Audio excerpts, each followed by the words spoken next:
Hi friends, welcome to second part of అపకారికి ఉపకారం. ఇందులో ఇందాక పరదేశి వచ్చాడు కదా, ఆ పరదేశి నేను ఈ పిల్లాడిని కాపాడుతాను వైద్యంతో అని చెప్తాడు. కానీ అట్లాగే వైద్యం చేసి కాపాడుతాడు. కానీ ఈలోపు గ్రామ పెద్దలు వస్తారు, పెద్ది చిన్న పెద్ది వచ్చి, ఏంటి నువ్వు మా పర్మిషన్ లేకుండా, మమ్మల్ని పర్మిషన్ అడగకుండా నువ్వు వైద్యం ఎలా చేస్తావు, ఆ పిల్లోడు చచ్చిపోతే ఎవరు బాధ్యత అని అడుగుతారు. దానికి ఆ పరదేశి, మీకెందుకు, నాదే బాధ్యత అంటే, మమ్మల్ని అడగకుండా చేసినందుకు నీకు 20 కొరడా దెబ్బలు అని చెప్తారు. సరే, అయితే నేను అపకారికి ఉపకారం అంటే, నాకు అపకారం చేసినా కూడా వాళ్ళకి ఉపకారమే చేస్తాను, నాకు బ్యాడ్ చేసినా నేను మంచే చేస్తాను, అది నా నైజం అని చెప్తాడు. అయితే నేను నాకు సంబంధం లేని వాళ్ళు వచ్చి కొడితే మాత్రం వాళ్ళకే కొరడా దెబ్బలు తగులుతాయి అంటాడు. అలాగని ఇద్దరు మనుషులు వచ్చి కొట్టడానికి ముందుకొస్తే వాళ్ళకే కొరడా దెబ్బలు పడటం చూస్తాడు. గ్రామస్తులు కూడా ఈ మా ఏంటి ఇట్లా జరుగుతుంది అని ఆశ్చర్యపోతూ ఉంటారు. సరే అని ఆ పరదేశికి కొరడా దెబ్బలు విధించి ఆ పెద్దలు అక్కడి నుంచి వెళ్ళిపోతారు. అలా కొంతకాలం పాటు ఆ ఊళ్ళో ఏ వైద్యం కావాలన్నా, ఏ సహాయం కావాలన్నా పరదేశి చేస్తూ ఉండటం, అతన్ని కొరడా దెబ్బలు కొడుతూ ఉండటం జరుగుతుంది. అయితే గ్రామస్తులు చాలా బాధపడతారు. తమకు ఇంత మంచి చేసిన ఈ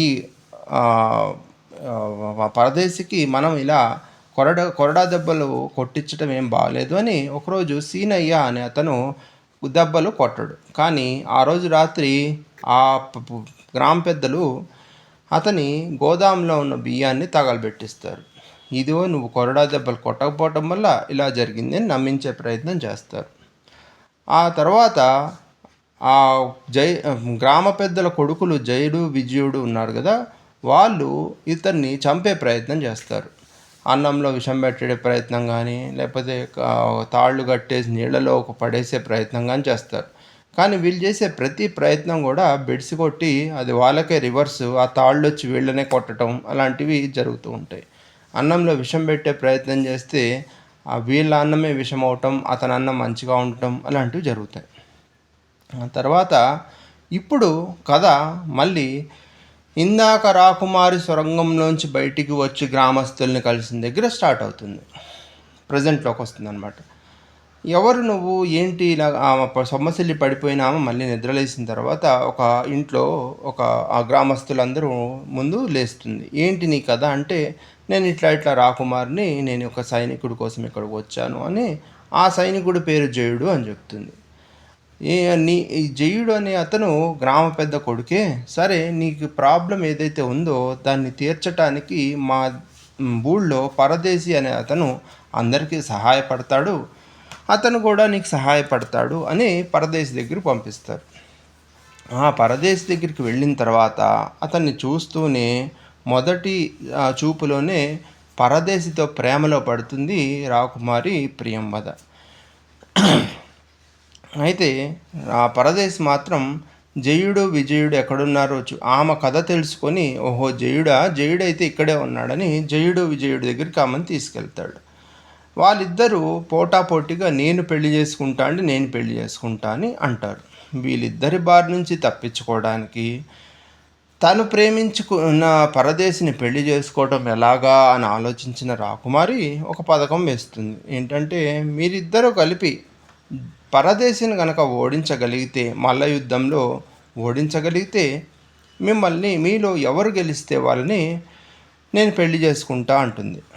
అప్పటికే పరదేశి చేసిన వివిధ మంచి పనులు, మహిమల గురించి తెలిసిన ప్రియంవద ఇతను ఎలా అయినా పరదేశి గెలుస్తాడులే అనుకుంటుంది. కానీ విధి విచిత్రం ఏంటంటే, వాళ్ళ ముగ్గురి మధ్య జరిగిన ఆ సంగ్రామంలో పరదేశి ఓడిపోతాడు.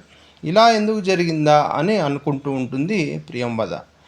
అదే విషయం తీరా జయుడు విజయుడు గెలిచారు కదా, వాళ్ళు వచ్చి మేము నిన్ను పెళ్లి చేసుకుంటామంటే, సరే మీ ఇద్దరూ మాట్లాడుకొని ఎవరు నన్ను పెళ్లి చేసుకోవాలో ఫైనలైజ్ చేసుకొని రండి అని పంపిస్తుంది. ఇంతలో పరదేశిని నీకేమైంది? నీ మహిమలన్నీ ఏమైపోయినాయి? నువ్వెట్లా ఓడిపోయావు వాళ్ళతోటి?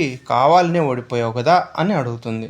దానికి అతను, కావాలనే కాదు, నా మహిమలన్నీ కూడా నేను అపకారికి ఉపకారం చేస్తే, అది కూడా స్వార్థం లేకుండా నేను ఉపకారం చేస్తేనే నా మహిమలు పనిచేస్తాయి.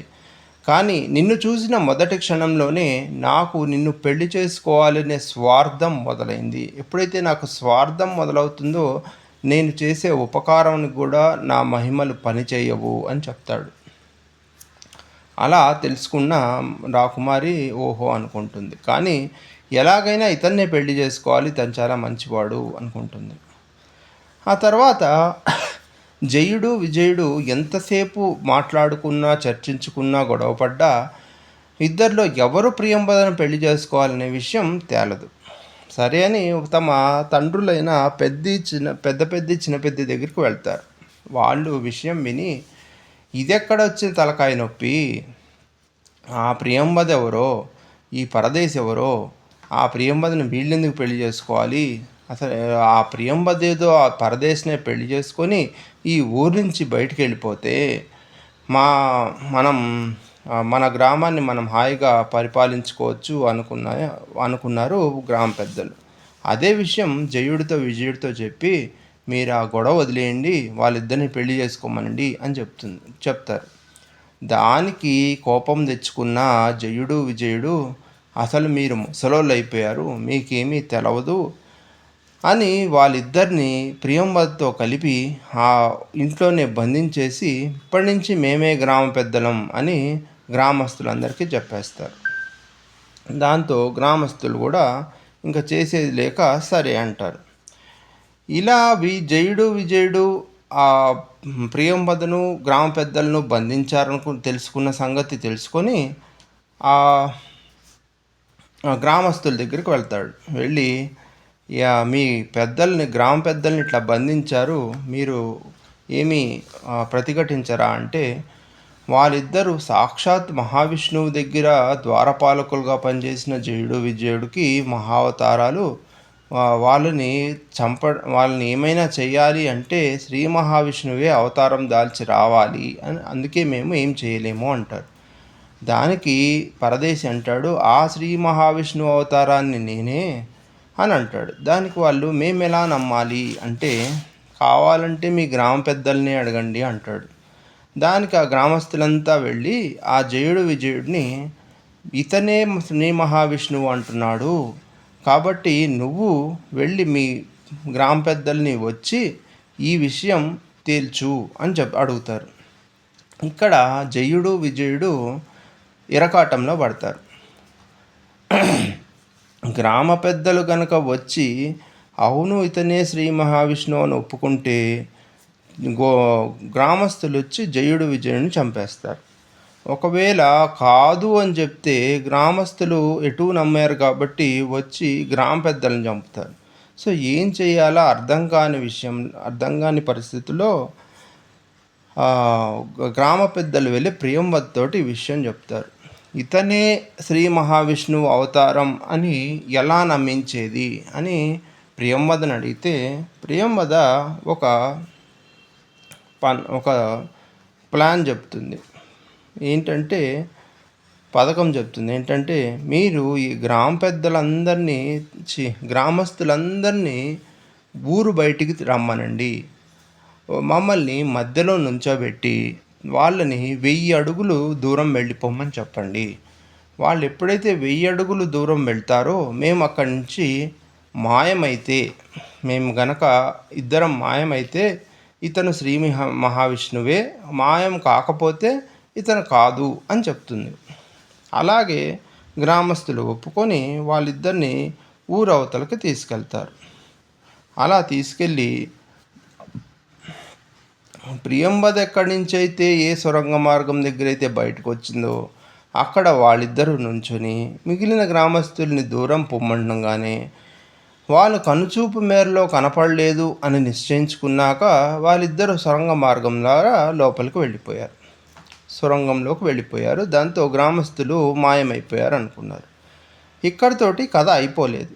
ఇది ఫస్ట్ పార్ట్ వచ్చి ప్రియంవద పెళ్లి సంగతి సైనికుడితోటి చేసిన ఈ సైనికుడికి ఇచ్చిన మాట సొరంగంలోకి వెళ్ళే విషయం. సెకండ్ పార్ట్‌లో మనం ఈ గ్రామంలో జరిగిన విషయాలు తెలుసుకున్నాం. ప్ర పరదేశి గురించిన విషయాలు, జయుడు, విజయుడు విషయాలు. థర్డ్ పార్ట్‌లో మళ్ళీ ఆ సైనికుడికిచ్చిన మాట, మరి ప్రియంవద ఆ సైనికుడిని పెళ్లి చేసుకుంటుందా? లేక తమ తల్లిదండ్రులు చెప్పినట్టు ఇంకొకడిని పెళ్లి చేసుకొని అతన్ని చంపించే ప్రయత్నం చేస్తుందా? లేక పరదేశిని పెళ్లి చేసుకుంటుందా అనేది ఫైనల్ పార్ట్‌లో చూద్దాం.